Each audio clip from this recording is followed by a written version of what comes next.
Satyapur school रे गोटे नटखटिया पिला थिला बिट्टू।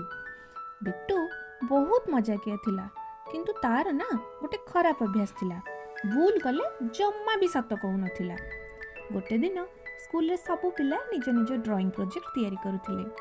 बिट्टू भी फुटबॉल खेलुथिला आ भूल रे टीना ड्राइंग ऊपर रंग ढाली गला। टीना कांदिबाकू लागिला, मो ड्राइंग पूरा खराब हो गला। मैडम आसी पचारले, केमती कला? बिट्टू डरीगला आ कहला, मैडम मु नुह, से पवन रु पड़ जाइथिबो निश्चय। मैडम बुझीगले जे बिट्टू मिछ कहूची। हठात क्लासरूम जादुई आलोक रे चमकी उठिला आ गोटे कथा कहूतिबा पेंसिल परी सत्य परी प्रकट हैला। सत्य परी कहला, जो मैंने सत्य कहती नहीं से मानक हृदय भारी हो जाए। बिट्टूर हृदय सत्य पत्थर भरी भारी हो गला। से डरीगला आ कहला, परी भूल करी रंग ढाली देइथिली, मते क्षमा करंतु ना।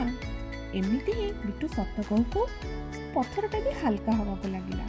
परी हसिला आ कहला, देखिलु सत्य कहला माने मन भी हल्का, जीवन भी सहज। आ तापरे टीना आसी कहला, ठीक अछि बिट्टू, तू तो सत्य कहिदेलु, चल आमे आउ गोटे ड्राइंग करिबा। तापरे दुई जण मिसी रंग भरिले आ बिट्टू खुशी कहला, मु केबे भी मिछ कहबी नाही। नीति शिक्षाटी हैला, सत्य कुह, मन भी हल्का, सांग भी मजबूत। ठीक अछि सांग माने, आज पई एतिकी। Bye bye.